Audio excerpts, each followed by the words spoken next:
Ngopo sebabe jari iki digawe pisah-pisah ngene? Apa Pak sebabe? Denor ini, meniso ngene lho dadi. Mas Cahyo ki kan ya wis enek Bukesi. Ya ben, Loh. 1-1-2-2. 1 buat Sukesi Rahayu, tapi 2 untuk Elisa selamanya. Wah. Rabu-rabu buat membuka notifikasi dari Cahyo Kun tadi. Soalnya apa notifikasinya tak beda. Apa? Beda nih. Notifikasi munculnya neng HP, tapi geternya neng hatiku. Saat kamu sayangku di dunia ini.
Lagi iki lho wayangan diringi drum saka Iran ya iki.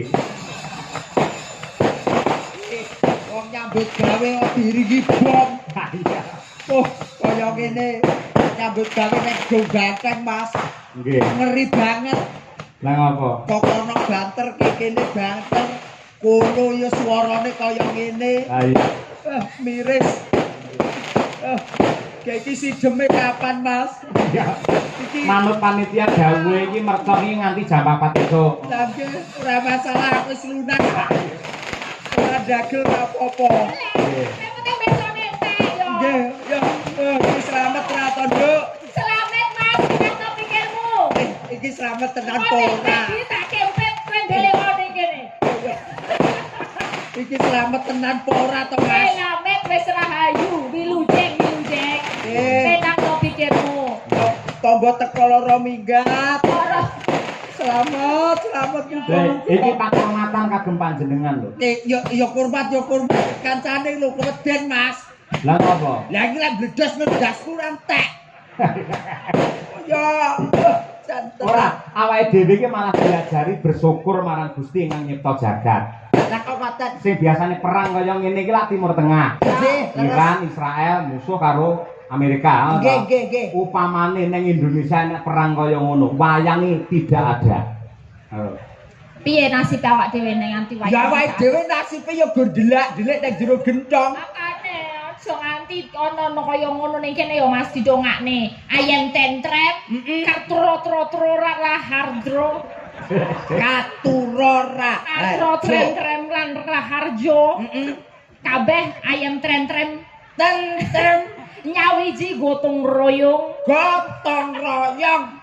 Ya ngono kuwi dongane, sing penting dongane, salah koto-koto wis biasa. Kata-kata. Rasah mendeli. Kok ya ora Aku ngerti. ki nyawang kamu tuh pusing lho aku janjane. Lah nyapa? Motomu ning ndi ngono lho. Lha fotoku nang kene. Nah kan kalau gareng itu enggak tahu iku maniknya itu ning ndi ngono kan mumet aku len. Kowe pengen arep didoi manikku ngerti nggone piye? Piye Mas? Culeken.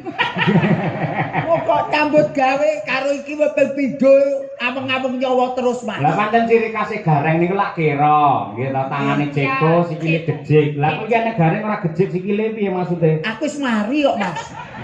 Ngopo Iki lho, wayang kulit sawangan iki lho. Sikile gejik iki lho. Tangane ceko, kira. Gareng wae pakem lek ngono kuwi. ya wis aku tak gedan. Cok kelingan. Ra. Lah kok njaba lapangan nganti tekan kene gejik bareng munggah panggung ora gejik ora ngono. Wong aku enek kono ora gejek kok Mas saiki usume. Lah apa? Oh bego lho wisan. Waduh. Wong kandhani kok paling boten ngeten iki nggih barokah ingkang kathah nggih Mbak Elisa. Iya Mas, saged sowan wonten laladan Kedung Bantreng. Elok. Kena diarani tegese teng mriki Kedung Bantreng ke kedunge wong seniman, kedunge wong budaya sak kutha Ponorogo. Iki kabeh iso budaya iso seni kabeh. Elok. Mula kena diarani jenenge kene iki jenenge Desa Lepen Bison. Lepen Bison, kok iso Lepen Bison? Kedung ki apa? Kedung Lepen. Bison. Panteng. Nah, alah kok jadi tegese ayo kuwi Lepen Bison. Lepen Bison Kedung Panteng. Kabeh do apal-apal ya Nduk ya. Neng transit nuwun sewu kula kali Mbak Elisa. Mbah Kasune ya nom-nom. Ya. Sing Mbah Wone ya nom-nom. Pak RT-ne nom-nom. Nom kabeh. Aku sing apal gur Mbah Kasun siji, Mas. Sapa? Pak Amin. Apa Pak Amin? Pak Amin ke kepala dusun Sekuwung ngono kok. Kok apal sampean? Alah aku rono kuwi tenan ping 3. Gareng. Alah ya tuku kopi to, Mas. Nggih. Nadyanto Mbak Lisa sampun dangu sanget Dung Banteng menika mboten wayangan. Ning menika sampun menjadi cita-cita warga masyarakat akhirnya bisa terwujud pada malam hari ini. Dengan presani sak lapangan penuh kaya ngoten niku Dung Banteng. Banget tumplek-blek aku ra iso melebu tadi sampai parkir nih waduh. Kita di mau masuk sini kudu biak nonton kuwi saking kebake tumplek-blek. Tumplek-blek. Ya, tumplek-blek. Ya, tumplek-blek tuh sampai banyak saking banyaknya penonton. Penonton. Makanya tak dongake Mas. Kene Warga masyarakat sedoyo lan sapa kemawon sing ngumpul wis ningali mel nonton pertunjukan Ringgit Wacucul dalu menika. Gareng. Apa? Aku krungu omongan Elisa suwi-suwi kok asam lambung to. Aku ora mau gerak asam lambung, Mas. Stresku kumat. Pak Cahyo tahu enggak? Enggak tahu. Enggak tahu. Pantes enggak tahu. Karena jodoh tuh emang enggak ada yang tahu. Dek Rene, kowe jarak aku. Rene. Sah, ora sangalih Rene sik. Nggih. Kono. Rene sik. Kono. Aku romei Rene ayo. Kono melu bapakmu kono. Melu kono. Piye. Enggak. Izin Bu. Alah ora saiki. Bukan sini ya ini santai gitu loh. Kon. Gini, sampe ngomong piye mau? Jodoh piye? Aku kan tanya, kan tadi aku ngomong. Terus Pak Cahyo nggak tahu. Nggak tahu. Pantes nggak tahu soalnya jodoh emang nggak ada yang tahu. Yang tahu siapa? Yang tahu sih mau kusu. Tuhan Yang Maha Esa. Itulah keagungan Tuhan Yang Maha Esa. Apa dhewe kudu bersyukur. Apa wae saka pucuk rambut jempol sikil ditata kanthi apik. Jari iki lho, Mbak. Driji wae digawe pisah-pisah ngene. Ora mlumpuk dadi siji. Lah mlumpuk nggih mangan angel to? Angel. Lah, ngopo sebabe jari iki digawe pisah-pisah ngene? Apa Pak sebabe? Demnor ini, men iso ngene lho dadi. Pak Cahyo. Bentar. Aku iso sulapan. Sulapan piye? Aku iso gawe parfum, ngono. Pak Cahyo seneng wangi apa? Wangi strawberry. Strawberry ya. Iya, 1, 2, 3. Nah, coba dibau. Wangine apa? Ora nek wangine apa-apa? Alah, delok. Alah strawberry kok. Reng. Ngomongi. Iki rata isui 7 dino. Cobi jajal kula ambune Mas, cobi Mas. Nek jenengan mau ambune napa? Strawberry jajal. Oh iya. Apa? Lah kok pesing ngene to. Kok malah pesing ra ngono. Ora sia-sia lho ini dalang idolaku. Pak Cahyo ku tadi. Ayo. Ya ora wong idolane jenengan. Idolane warga masyarakat Ponorogo, Nduk. Spesial ya. Spesial. Mulane penonton sakmene oke. Ya menunggu beliaunya, kiprahnya beliau sabetane piye apa neh nyabet ke hatiku, Mas. Waduh. Wes saya. Awakmu ki rasa ngono. Apa? Lek Mas Cahyo ki kan ya wis enek Bukesi. Ya ben 1-1-2-2. 1 buat Sukesi Rahayu, tapi 2 untuk Elisa selamanya. Wah.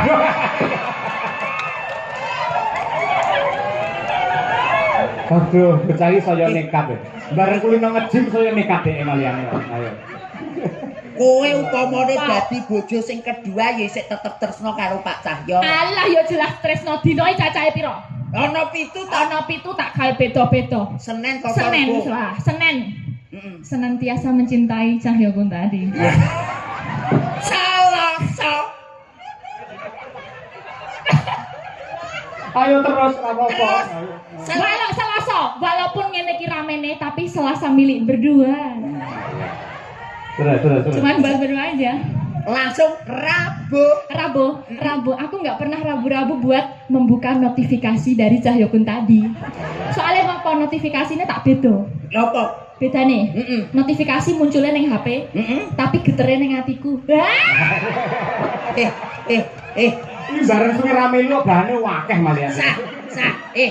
Ngopo? Berarti sing geter nek kene iki hatimu to? Sing geter. Ati iki neng kene kok ning ngono. Ning kene. Iki mau Rebo, bar ngono Kamis. Chemistry-nya tuh selalu nyambung, mesti langsung jodoh chemistry-nya Pak Cahyo Kuntadi Elisa Orcarus Alaso. Ya Allah. Berarti kamu itu chemistry-nya sama Mas Cahyo Kuntadi luar biasa. Wis biyen pas duwe pacar rawani omong ngono gitu ya. Lah yo beda ono kipere ono satpame, sekarang kan free gitu loh. Jumat ya lagu. Jumat kamu sayangku di dunia ini. Jumat kamu sayangku di dunia ini. Lek mau aku wis seneng tenan bareng saiki rada ragu-ragu. Kita kentuk iki malian. Kentuk ki apa? Kentuk. Wanita yang cantik itu namanya kentuk. Nah, wanita yang cantik itu namanya kentuk. Enggak bohong, tenang. Enggak bohong. Suwer. Takono wong Ponorogo ngono kuwi. Kentuk napa Pak Bu? Cantik. Kula kentuk. Mboten. Kentuk banget. Ya pancen aku sak kentuk-kentuke wanita.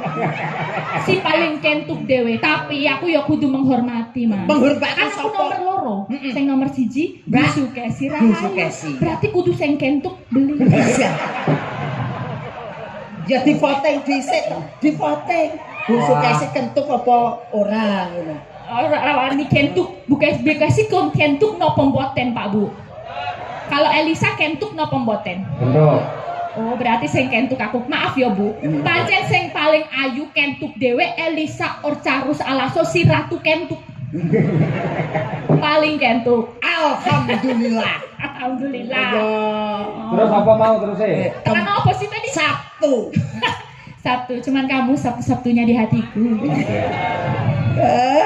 Minggu kere dhewe. Kowe apa urung ngerti to, Sa? Minggu prai. Di saat dianjurkan pemerintah minggu prai jalan-jalan. Sa kuwi mau Senin wis, Selasa wis, Rebo wis, Kamis wis, Jumat wis, Sabtu ya wis. Iki saiki kari dhewe Mas Cahyo ya. Minggu ki prei dianjurkan pemerintah prei dienggo jalan-jalan pijet nek kesel. Lah jaremu mau Sabtu satu untuk kamu. Ya, lah terus saiki Minggu dianjurkan pemerintah tanggal abang prei. Wayahe pijet opo lah sak karepmu. Tegese iki ya artine kaya kuwi mau lek Sabtu satu untuk kamu ngono lho. Dadi saiki Minggu prei wis kandhani angel iki. Goblok banget kuwi garek kena tanggal abang kok nekat ning ndi. Nekat wae. Asa ngopo-ngopo Minggu. Tegese niku kula kan negese ngoten lho Mas Cahyo kados Senin niku awan nggih sae. Selasa ya apik, Rebo apik, Kamis apik, Jumat apik, Sabtu apik. Iki kali siji Minggu prei ya Pak. Iya tanggal abang. Ki aku karo Pak Cahyo iki wis plek. Minggu prei napa mlebu Bu? Ki plek. Minggu prei napa mlebu? Plek. Mlebu apa mlebu? Ketoke sing wedok prei ora kena dienggo. Lah ngono. Karo ndongake Mas. Doa terbaik untuk warga masyarakat. Mas Gareng dulu. Nggih, niki nuwun sewu ndongakne wong Kedung Badeng Mas nggih. Aja keloro-loro nalika semono, apik atine nalika sakmene. Nggih. Mula mbiyen keloro-loro atine niku barang sing ora bener nemplok ning kawasan mriki. Ning alhamdulillah dulur Kedung Badeng sakmenika manggih kawilujengan kebagaswarasan selamat dunya selamat akhirat Allahumma amin. Karek awakmu selanjutnya Mbak Lisa ayo doa aku ya doane kaya mau kan khas ciri khas kene pangtun. Pantun. Pantun. Pantun. Golek kreweng cacai siji. Ya, masyarakat Kedung Banteng tansah nyawiji. Golek kreweng cacai enem. Masyarakat Kedung Banteng tansah ayam tentrem. Golek kreweng ning wetan. Nyangitan. Golek kreweng nyang wetan. Masyarakat Kedung Banteng diparingi ketentreman. Golek kreweng rupane ireng. Apa tegese? Wong sak Kedung Banteng sing wedok muga-muga meteng bareng. Aduh, lah yo repot meteng bareng bidane piye? Ya ketok ndase didelepne neh. Kanca ngono ora. Ngoten. Niki lho spesial niki Mbak Elisa. Iki wonten Awolo. Ngatur ki dalang Cahya Kuntadi saha grup Madangkara. Kula nyuwun gending Mawar Kuning dari Mbak Elisa. Nggih, dan lagu Bersih Desa. Gending menika katur dumateng Bapak Soni Saifullah PJ Kepala Desa Kedung Banteng saha sedaya perangkatipun. Ketua Panitia Bersih Desa Kedung Banteng Bapak Haji Karsono saha sedaya panitia. Para calon haji hajah khususipun Ibu Retnowati nggih saha kicayun nggih. Mugi-mugi tansah pinaringan wilujeng awit bidal ngantos konduripun dipun gampilaken anggenipun nindakaken rukun haji ugi mugia dados haji hajah ingkang mabrur barokah matur sembah nuwun saking kula Bapak Suwandi. Ha iki lho Mbak. Nggih. Mawar Kuning. Muga-muga dulur Kedung Banteng ingkang badhe minggah kaji dados haji ingkang mabrur. Amin ya Rabbal alamin. Nggih, Pak Cahyo dan nanti juga akan berangkat kapan, Pak? Insyaallah tanggal 3 Mei. 3 Mei. Semoga lancar semua. Ayo yo. Wis dadi haji so aku ra iso mbajul meneh. Oh, profesional loh Mbak. Haji itulah ibadah. Haji itu kan wayangan ya tetap wayangan. Oh gitu, tetap boleh gitu. Boleh tetap. Ya enggak enak lah. Izin Bu. Izin Bu aja. Izin Bu. Iki ngomong kok ngono ki sombong nang mbok wek iku lho. Lah kan aku juga dula besti juga lah. Iya. Lan kula anu Mbak Lisa nyuwun pangapunten dumateng sedaya para warga masyarakat ing Ponorogo sedaya kemawon kalebet ingkang ngejot kula ing bulan Mei mboten saged kula tampi. Kula nyuwun agunge samudra pangaksami. Nah, mangke sampun wonten gantosipun wonten guru kula Mas Anom Dijo Kangko ingkang minangka sesulih mekaten. Spesial ngene Pak. Bu Kesi, ayo karo anu Mbok Enom Bu Kesi. Ayo iki. Oh, iki duet wong loro mantap lho Rek. Nggih, ngeten iki lho, wong ngeten iki jarang sanget to, Mas Cahyo. Lah iya. Biasane ndek bojo loro ki sing sitok ijir-ijiran bae ngoten. Heeh. Ning nggih bengi iki muga-muga ora. Yo ngono Mas, aku yo deg-degan ini padha wae. Ya awakmu deg-degan iki kene kudu nesune nggo